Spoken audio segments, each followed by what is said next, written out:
Perkenalkan, nama saya Anggela Trisnawati. Saya dari kelas A2 Manajemen Pagi NIM 191041687, mata kuliah MPI, dosen Bapak Adi Mursalin SMM. Baiklah, di video ini saya akan menjawab beberapa pertanyaan berkaitan dengan soal UTS MPI. Baiklah, saya akan langsung saja pada pertanyaan yang pertama. Pertanyaan yang pertama, sebutkan dan jelaskan apa yang dimaksud dengan manajemen pemasaran internasional menurut 3 ahli. Nah, yang pertama ada menurut Kateora dan Graham. Pengertian manajemen pemasaran internasional menurut Kateora dan Graham yaitu kinerja kegiatan-kegiatan bisnis yang didesain untuk merencanakan, menetapkan harga, mempromosikan dan mengarahkan arus barang dan jasa sebuah perusahaan kepada para konsumen atau para pemakai di lebih dari satu bangsa untuk mendapat keuntungan. Lalu yang kedua ada dari Kotabe dan Helsen. Nah, pemasaran global menurut mereka yaitu mengacu pada kegiatan-kegiatan oleh perusahaan-perusahaan yang menekankan upaya-upaya standarisasi, koordinasi lintas pasar dan juga integrasi global. Lalu menurut Kotler dan Keller, manajemen pemasaran internasional adalah suatu proses yang dilakukan untuk menganalisis, merencanakan, mengkoordinasikan program-program yang menguntungkan perusahaan dan juga dapat diartikan sebagai ilmu memilih pangsa pasar supaya dapat menciptakan nilai pelanggan yang unggul. Lalu nomor 2, mengapa mahasiswa perlu mempelajari manajemen pemasaran internasional? Yang pertama karena untuk bisa mendapatkan peluang karir agar dapat bekerja di perusahaan internasional. Lalu yang kedua, agar mampu bersaing dengan bisnis internasional lainnya. Yang ketiga, agar bisa mengikuti perkembangan teknologi. Lalu yang keempat, karena usaha kecil dan menengah UKM sudah banyak terlibat dalam bisnis internasional. Yang kelima, dapat bekerja di perusahaan negara lain. Lalu yang keenam, mengenal teknik dan alat-alat bisnis terkini. Lalu yang ketujuh, mengenal budaya dan interaksi bisnis. Yang terakhir, karena banyak organisasi besar atau mungkin tempat kita belajar ataupun tempat kita bekerja telah melakukan operasi di tingkat internasional dan dipengaruhi oleh ekonomi global. Lalu pertanyaan nomor 3, jelaskan cara-cara menetapkan strategi produk internasional. Yang pertama, kita harus mengetahui keadaan lingkungan internasional. Kedua, mempunyai tujuan yang jelas serta kebijakan yang jelas. Yang ketiga, mengetahui sasaran pasar internasional yang akan diincar. Yang keempat, adanya program pemasaran. Yang kelima, mempunyai organisasi pemasaran.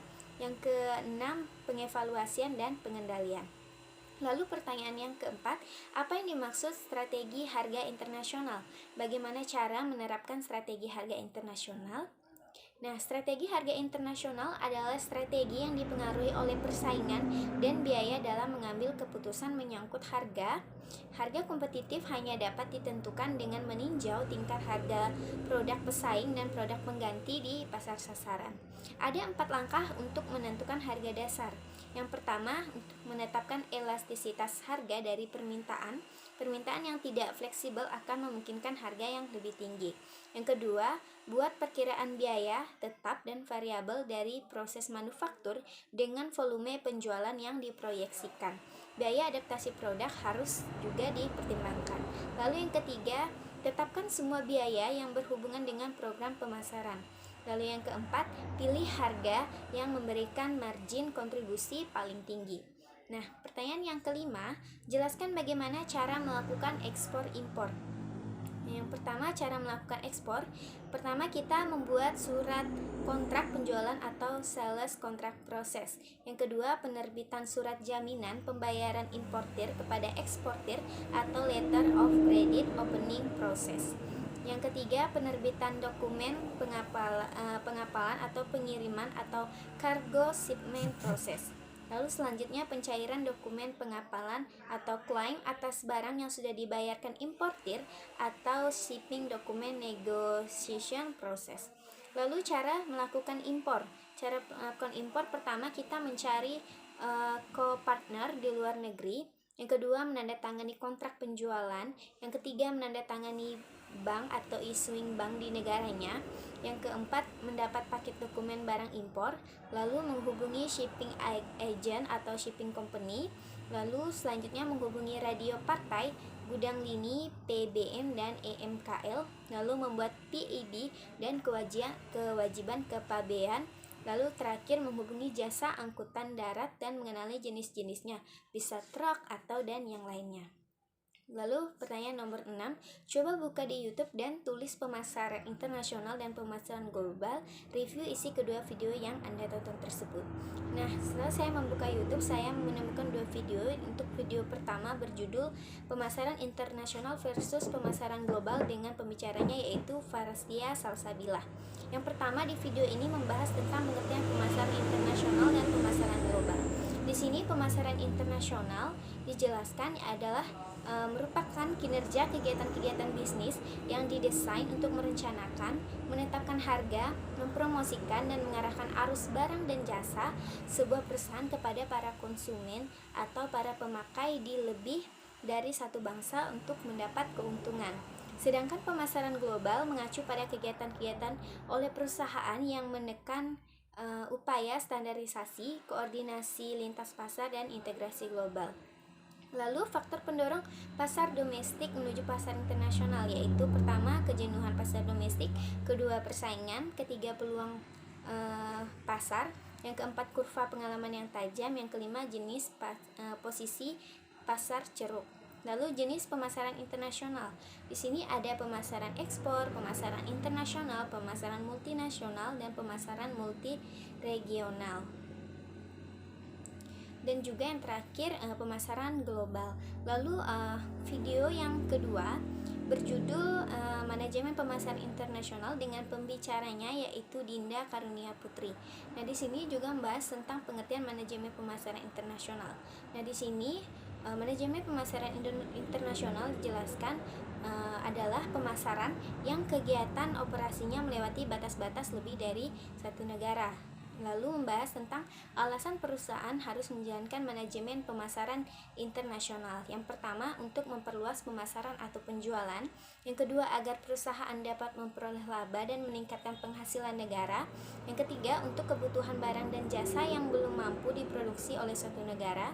Yang keempat, dapat menyebarkan barang dan jasa dari suatu negara ke negara lain. Lalu terdapat 3 jenis perusahaan yang menjalankan pemasaran internasional, yaitu pertama ada perusahaan importir, kedua perusahaan eksportir, yang ketiga perusahaan multinasional. Lalu analisis sebelum menentukan rumusan strategi pemasaran internasional.